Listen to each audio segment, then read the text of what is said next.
You ready to do it? I'm ready. All right, Amy, here we go. We're recording 5, 4, 3, 2, and 1. All right, folks, welcome back to the podcast. Very excited to have as my guest, Dr. Amy Meyers. Amy, welcome. Thanks. Great to be here. Awesome. So Amy is a social work professor at Molloy University and a clinician in New York City, where she's maintained a private practice for 30 years. She's an advisory board member to the Sibling Abuse and Aggression Research Advocacy Institute at the University of New Hampshire. She's published and presented nationally about sibling abuse. Amy has also conducted numerous trainings and workshops on diversity, locally and nationally, and transformed the Long Island School District's approach to culturally responsive and inclusive teaching. Dr. Meyers is also the host of the podcast titled What Would Dr. Meyers Do? And we're going to talk about that today. Amy, welcome. Thanks. Awesome. I'm excited to be here. Yeah. Cool. So before we get going, share with our listeners where you're from originally and then where you are currently. Originally, Yeah. so I am from Long Island in New York City, and I currently remain there. I've been a New Yorker for pretty much all of my life. And I am a psychotherapist, as you introduced, and became a professor kind of as my second profession. And I'm really, really interested in focusing on countertransference. Cool. Cool. So I'm also originally from New York. I used to live in Long Island too. I Oh, love, really? yeah, I love talking about it and miss it and kind of I'm envious. You stayed there for, I often fantasize about going back, but we'll talk about that later. All right. So we got your podcast with countertransference we'll talk about, but before we get there, how the heck did you get into this field? How the heck did I get into this field? So, seems like an easy question, but I don't know how complicated it is. I'll try and make it simple. First of all, my mother was a social worker and a psychotherapist, but I always say I don't think that that had much of an influence on me professionally in the sense that she really never shared her work whatsoever. I just knew as she kind of developed a private practice very part-time and brought it into the home, I had to be damn quiet while she saw clients. But she wasn't somebody who talked about her cases. So I just don't make that direct connection. What I make the connection to is a dysfunctional home environment Hmm. where I became very curious about why people do the things they do, act the way they do, feel the way they do. And I think, I was always kind of a sensitive kid who was very empathic and felt the plight of others. So having that kind of natural intuition into other people's emotions combined with my own struggles and challenges, I think that probably was the perfect formula for becoming a psychotherapist. Yeah, I mean, well said, and makes me really understand what you're talking about here. I mean, on this, without getting into specifics, and I'm not, you share whatever you want, but on the scale of the continuum of dysfunction, on a scale of 0 to 100, 100 being, off the charts, what are we talking at? That's very interesting. So I hate categorizations. So I appreciate your request for me to quantify my experience, but that's very, very difficult, right? Because people say everybody's, got trauma, I think, on some level.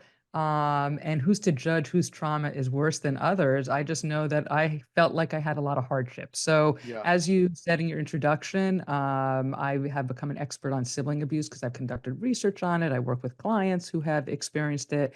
And that was my experience growing up as well. So, it was a traumatic upbringing in sorts. Yeah. Sibling abuse is something very interesting. I don't haven't talked too much about it on here. Um, h- what is it? I mean, I think we hear that and we can, come up with our own definitions and ideas, but how do you define it? How do you talk about it? So it's interesting because when I was embarking on my research and I was telling friends and colleagues that I'm doing a study on sibling abuse, they said, basically, give me a break. Isn't that a dramatization of sibling rivalry? And basically, sibling abuse is really probably defined the same as parent-child abuse, only it occurs between or amongst siblings. Um, but I think what is undermined in our society and culture is how impactful siblings are on our development. And so when one experiences this in the household, not only is one being kind of betrayed or targeted by one's most prolific peer, but also it's kind of a double whammy because the parents, just by the nature of it occurring, are neglectful, right? So it's kind of Mm, that double whammy of impact. And just to kind of define it, so but by the way, on my podcast, What Would Dr. Myers Do? There is a series on sibling abuse. So every like 5 episodes or so, I do informational or have a survivor tell their story. So one can learn much more about that. But I just want to kind of hone in on your question so that people do have an understanding of its seriousness. Sibling rivalry is a normative aspect of development. It helps people develop the ability to negotiate, to manage conflict, to communicate, to cooperate. And usually there is an equal opportunity for advantage or disadvantage between the siblings. Like hmm. within one argument, it may go back and forth with name calling or pushing or something of that level. Or if one sibling has the power, the next time there's an argument, the other sibling has the power. In sibling abuse, one child is always in the always holds the power and the advantage. And So excuse me. there's So we're not just talking about sexual abuse. no Okay. emotional, Okay. physical, Okay. psychological. um yes, and it's sexual abuse that gets the most attention, but actually my study was on physical and or emotional abuse. And so there's intent to harm. And that's the difference between the key element between sibling abuse and sibling rivalry, right? Like you can cause some harm or injury during rivalry, but the intention to really kind of harm your sibling is not there. When I was reading your bio and it mentioned this that you're an advisory board member to the Sibling Abuse and Aggression Research Advocacy Institute, and I was looking over their website, which says that sibling aggression is the most common form of family violence, yet it remains hidden and confused with sibling rivalry. I mean, it just sounds so intense. Um, what did you learn, perhaps maybe when you were doing your research? What surprised you that a lot of us maybe might be surprised to hear about this topic? What surprised me? Is that what you're asking? Well, I guess it's interesting. Not a whole lot surprised me because I had my own lived experience. Yeah, yeah. So if anything, it was validating, right? That other people had very similar experiences, and that it's so powerful to me that it still remains under the radar. And when I conducted the research, it was even more under the radar, more under recognized. And so that was quite shocking. And maybe the extent of the experiences that some people had that were quite different than mine at the same time, because, right, there's a range of how abuse can be imparted. So some of the stories were quite upsetting. Like you said, it oftentimes goes unnoticed by the parents, or by default, they become neglectful. It would seem to me that it could easily just go unnoticed and come under the heading of, oh, kids are or having rivalry, or they're arguing and whatnot. I think it's kind of interesting because these days, there's this thing called helicopter parenting, right? Where the parents are hovering and so overly involved in their children's lives to some extent. And yet on the other side, right, how could somebody be so oblivious to what's happening? I don't think that necessarily there is oblivion. I think that at times there's either physical or emotional absence of parents due to their own stressors. Sometimes the parents are abusive as well, so the child is learning from modeling that this is acceptable behavior, or it's displaced behavior. If a child is being abused by a parent, obviously they can't abuse the parent back, so they Right. displace it onto, a more readily available target. I want to move on to a different topic here, but before we do, and we'll direct people to your podcast to learn more about this. But for the therapists out there who are listening, how might they detect this or begin to talk about this if they're curious if this is going on? I think that's a great question. I think we are conditioned to really kind of think about and wonder about the impact of the parent relationship to the child on that child's development, but we really don't get into the sibling relationship. And so I would just say, just as a beginning assessment, start to ask about the quality and nature of the sibling Mhm. relationship growing up, because if you are treating a child, you may be the one to uncover this, right? But if you're treating a survivor, who might not even have the language to call this abuse, they need your help in identifying and validating their experience because of the societal lack of recognition. So I think it's incumbent on therapists to know the questions to ask, Mhm. uh, which I also go into much more detail on that in one of my episodes. Not to sound fully self-promotional, but just I know we don't want to spend the whole time talking about this. Um, and I think that you know, there's many ways that we have to learn to kind of use language to uncover it, because again, the abuse terminology isn't there. And it's like when I was conducting this study, I never said, has anyone out there been abused by a sibling? Because Mhm. I don't think people would identify themselves as that. So you have to Right. use, were you ever teased, pushed, overwhelmed by your sibling? So you got to know what questions to start to ask about how this is impacting one's self-esteem, Mhm. self-perception, and interpersonal relationships. Okay. So right out of the gate, and when you started getting into this field, was that your focus?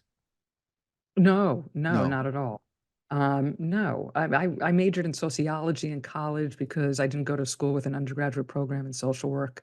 I think, you just start to kind of do well with what you're interested in, and, you start to lean towards where you excel. So, I mean, I can't say like, oh, when I was 10, I wanted to be a therapist, right? It just kind of started to come together. And I think part of, right, my focus on countertransference, which is about why we feel the way we do and act the way we do, receive people the way we do, respond to people the way we do, comes from our early relationships. So I think I was not only curious about others, but about myself, right? Mhm. Why am I either struggling or just kind of have these responses? And I think that that was the foray into, right, Mm. wanting to go into this field. Well, let's talk a little bit more about that. So, uh, h- your interest in countertransference, how did that come about, and how did that manifest in the work you were doing? I think when I was going for my training, well, I guess I learned about it in graduate school, social work school. They teach you about transference and countertransference and the projections that clients make on you and that you potentially will have towards your clients, and how important it is to be aware of that and not lead by that, but understand that and where that's coming from. And I just thought that that was fascinating. And then when I went for postgraduate training in psychoanalysis, I mean, that was, 50% of the equation. And I always tell my students now, if you go into this field to think that you're just helping others, you're mistaken, right? And not only just help others, because you get the privilege of helping yourself through this process as well, but also focusing on others. You have to, be okay with learning more about yourself, even though some of what you see initially might not feel very good. You got to understand it. Right, right. Now, how was that for you? That invitation, almost demand for that self-exploration and self-examination. What was that like for you? It was complicated. It was, Well, it was give me difficult. more, Amy. We will Yeah, get a little more I'm specific getting in here. there. I'm Yeah. getting in there. I think, I don't know why somehow it stuck in my head that it took me at least 5 years to feel a little less anxious and slightly more comfortable with doing the work, because it brought up so much stuff all the time that it's very overwhelming, right? Emotionally, psychically. So not only are we holding as therapists our clients' stuff, right? Are their emotions and their challenges, but we're managing our own at the same time. That's a lot. And that's why I always say that the work is draining. It's not because it's really kind of, as we know, a hard science and your brain is being racked with numbers or, difficult material. It's emotional. It is 100% emotional. And so now, of course, I enjoy it. And now when my countertransference comes up, it's kind of thrilling, right? Because my self-esteem is not where it was, many moons ago. And it's made the work a hell of a lot more enjoyable. But so yeah, initially it's not fun. Give us an example, if you can, of like when you started out and the countertransference came up for you, how might you have dealt with it? What did that look Um, like? well, you're asking me to tap into my memory of like 30 years ago. That's really difficult. So I'll try, but I mean, I can certainly talk about how it still comes up, right? All the time. Yeah, let's do that So too. let's assume, assuming your audience knows what countertransference is? Uh, well, Get oh, full. you want to step aside and define it? Yeah, let me Or step yeah, aside. okay. Okay, so transference again is our projections that our clients have towards us. Countertransference is the therapist projections onto the client. And what does that mean? It basically means that we've had certain experiences growing up that make us into who we are now. And we have had people respond to us in our lives that have shaped the way that we perceive ourselves and potentially perceive other people. So I like to say that we take in those experiences, we internalize them, right? And then we make them our own. So, for example, if you Hmm. had a really critical mother who, negated a lot of things that you said, or negated your physical appearance, or your intellect, or whatever it might be, you take that in, right? And you say, "Ooh, I am how my mother perceives me. That is who I am." And then we externalize that. We move through life projecting that onto other people and expecting that they're going to respond to us in the same way.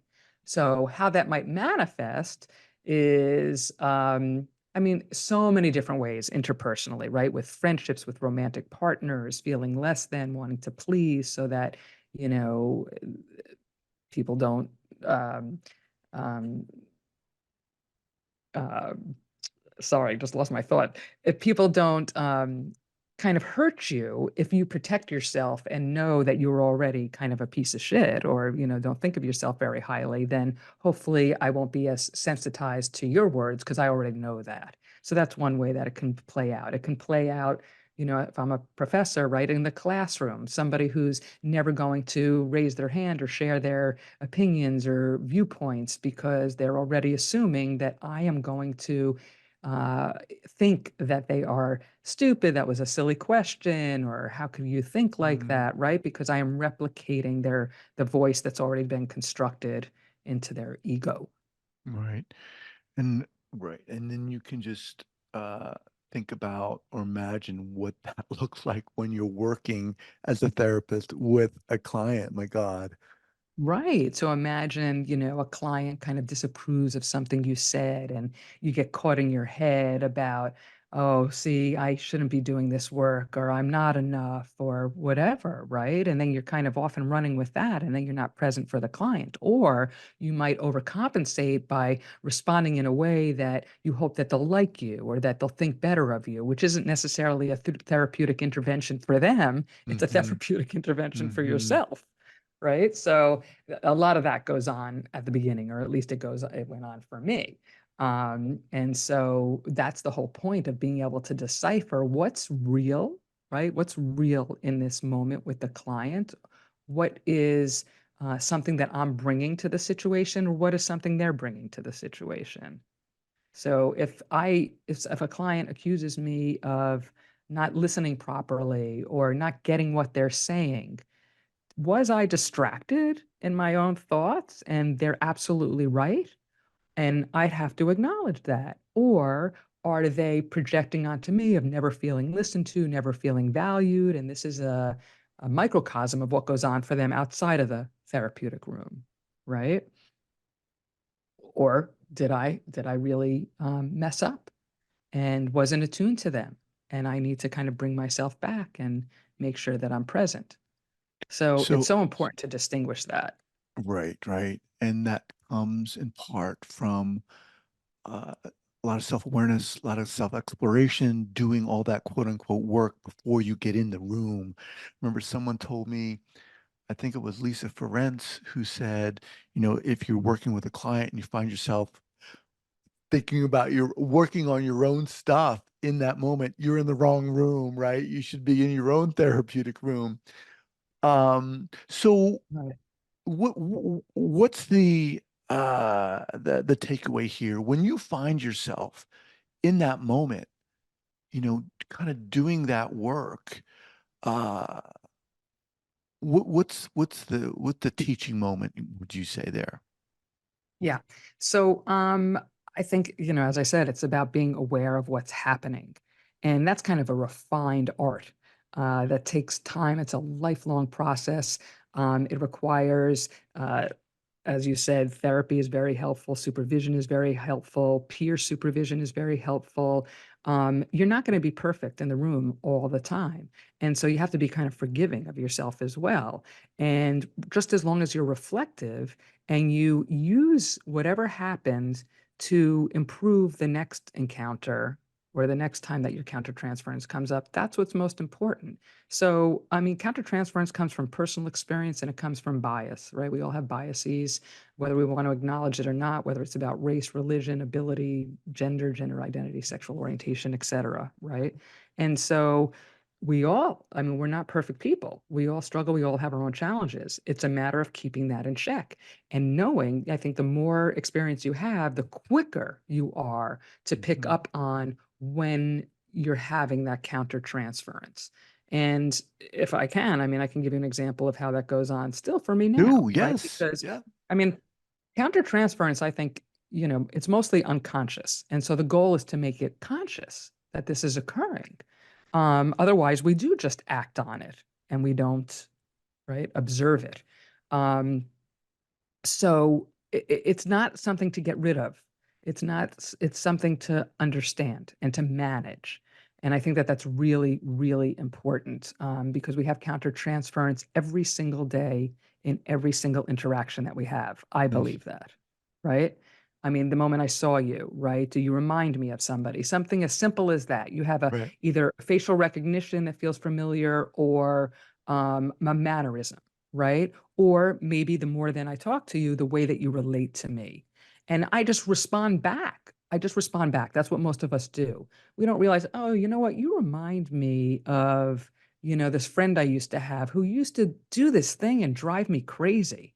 And if I'm not aware of that, I'm just, going to be short with you, short tempered, as opposed to saying, this is me and my stuff. And, guy has nothing to do with this person. So what does this look like now? I mean, I could tell you about 3 or 4 clients that, touch my stuff all the time. So one example is I had a client recently who she's older than me, living with her 90-year-old mother. Her mother's living with her because that's what's happening in this generation, right? She's got to take care of her mother who's sliding into dementia. And the client is constantly trying to get her mother to understand why she has her shortcomings. So, don't do that. Stop that. Don't you remember I told you that? All the things that you're not supposed to do with somebody who has dementia, right? Right. My father is cognitively declining, and I have the same impatience at times with him, and it's a terrible cycle because I go to visit him and I say I'm going to be more patient. I'm not. I get angry at myself. I say next time I'm going to do better, and it's the same cycle, right? So part of me empathizes with her. I get the struggle, right? Mhm. And part of me, I find myself kind of being corrective of her because when I hear it outside of myself, it sounds so terrible how you're treating Mhm. your mother, right? So that's something I have to manage. My being, and punitive is a strong word, but coming from that is not going to be helpful to her. She Yeah. already feels bad, right? So what is that going to do? That's one example. And that may or may not be something that you might share, right? A little bit of it, whatever. Well, that's very interesting too. That's a whole nother discussion about self-disclosure, something that I wasn't really trained to do. Um, and I'm seeing more where it has potential um, purpose. Yeah. I think with self-disclosure, again, we just have to know who are we really serving? Is it Right. you and, don't worry, I get it, and you want to share that to show you get it? Or is it a way to validate and normalize somebody else's experience? Let's talk about the podcast. What would Dr. Myers do? When did you start this and why did you start it? So I started this over a year ago in November of 2022. And why did I start it? So it's really interesting, at least to me, because again, if we think about countertransference in my life experience, I'm not one who always felt I had a voice, right? And that I had things to say and of value. And so I never dreamed to be a podcaster. I never dreamed to be a professor, right? It all just kind of happened along the way. But I was in class with my students, and it was in a practicum course where they were also in internships at the time. And so we did a lot of processing. And so one of the students said, "Oh, I wish I had you in my back pocket and I could just pull you out and be like, what would Dr. Myers do?" And I even struggled with that because the title of the podcast, because I thought, who's Dr. Myers and who cares what she would do? And it Right. sounds so grandiose, right, in a way, but it was just catchy. I liked it after a while, and I leaned into it. So the podcast started off a lot to be about me talking with my students about what they were experiencing in the field, and it led to conversations about self-disclosure, boundaries, countertransference, and I realized that there was a niche here to be able to talk about what we experience as therapists as we move through working with others and what comes up for us and the challenges that we have. And it allows people to kind of be that fly on the wall of like, wow, what do therapists really think? Right? Because we're not these perfect people. So you mentioned conversation with your students. Do you actually record conversation with your students? Well, yes, but I'm not recording a conversation. I mean, we are having a conversation purposeful for the podcast. Okay. Makes Okay. sense. But I'm also, I talk with seasoned professionals. As Interesting. long as we're looking at, some person has to be willing to look at their countertransference, Yeah. what comes up for them as we're Yeah. talking about what we're talking about. Yeah. It's such an interesting premise for a podcast. And I mean, I think it's interesting to hear you say that you struggled with thinking or feeling that you had a voice because as I'm talking to you now, you have such a strong voice. You have, and it just feels like you have so much to share and so much to offer. And now I'm guessing your podcast on Apple, on Spotify, everywhere that podcast can be had and heard. People Yes, can and people can thank you access for that. Yeah, yes. definitely. We'll link that up here at the show notes page at the traumatherapistpodcast.com. So, this whole thing, this whole topic is very interesting to me because of countertransference and transference, because a lot of people get into this field of psychotherapy because they want to quote unquote help, right? Which is understandable. And on the surface, it's a good reason to we want to help people.